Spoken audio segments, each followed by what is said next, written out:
يا من صليت بكل الأنبياء يا من في قلبك رحمة للناس يا من ألفت قلوبا في الإسلام يا حبيبي يا شفيعي يا رسول الله بأمي وأبي فديتك سيدي صلاة وسلام عليك يا نبي. السلام عليكم ورحمة الله وبركاته. الحمد لله الذي جعلنا خير أمة على الإطلاق فاطر الأرض والسماوات وباسط الأرزاق أشهد أن لا إله إلا الله الرب الملك الخلاق وأشهد أن سيدنا محمدا عبده ورسوله المبعوث لتتميم مكارم الأخلاق. اللهم صل وسلم على سيدنا محمد وعلى آله وصحبه صلاة وسلاما دائمين متلازمين من يومنا هذا إلى يوم التلاق. Yang terhormat segenap dewan juri yang dirahmati Allah, yang terhormat para pemirsa sekalian dimanapun kalian berada, marilah kita panjatkan puji syukur kepada Allah Zat yang Maha Ghafur yang telah memberikan kita nikmat yang tidak dapat diukur. Salawat serta salam kita haturkan kepada junjungan kita Nabi besar Muhammad yang sama-sama kita harapkan syafaatnya kelak di hari kiamat.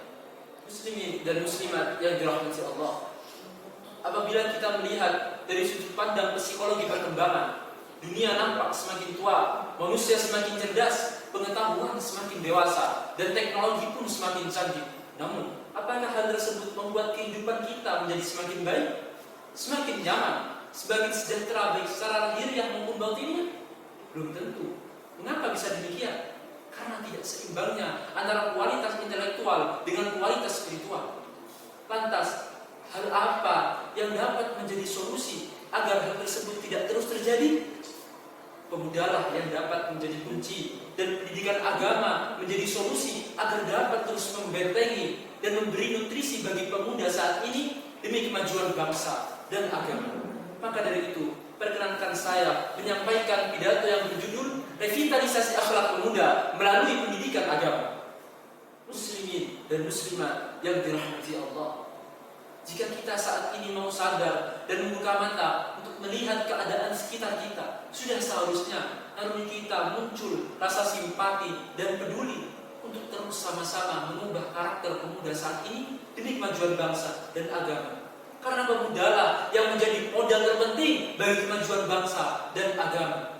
Dan salah satu hal yang perlu kita khawatirkan adalah ketika generasi penerus kita merupakan generasi yang lemah, baik lemah fisik, lemah finansial, lemah pengetahuan, dan yang tak kalah penting adalah lemah akhlak. Sebagaimana firman Allah Subhanahu wa taala dalam surat An-Nisa ayat 9. A'udzu billahi minasyaitonir rajim.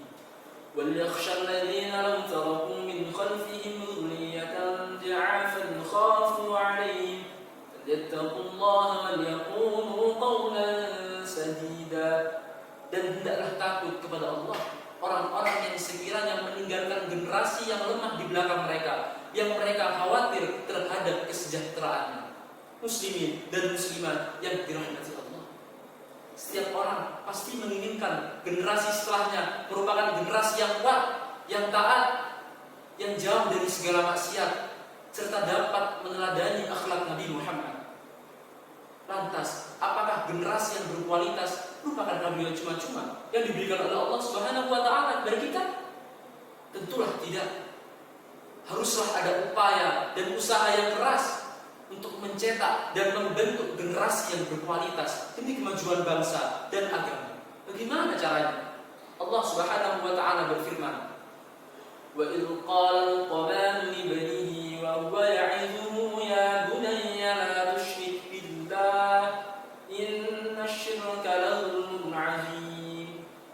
Ingatlah ketika Luqman berkata kepada anaknya, "Wahai anakku, janganlah kau menyekutukan Allah, karena hal tersebut merupakan kezaliman yang besar."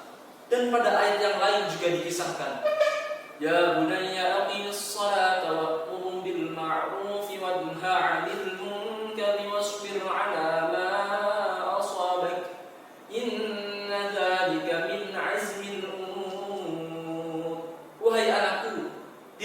sholat, dan suruhlah umat manusia untuk melaksanakan kebaikan dan menjauhi segala kemungkaran, dan bersabarlah atas segala sesuatu yang menimpa dirimu. Dan hal tersebut merupakan salah satu yang diwajibkan oleh Allah Subhanahu wa Ta'ala. Dua ayat di atas memberikan informasi kepada kita bahwa pentingnya pendidikan agama yang diberikan kepada anak, baik itu pendidikan akhlak, pendidikan syariat, dan pendidikan akidah. Muslimin dan muslimat yang dirahmati Allah. Allah Subhanahu wa Ta'ala berfirman dalam surat Ibrahim ayat 24 sampai 25. A'udzu billahi minasyaitonir rajim. Bismillahirrahmanirrahim.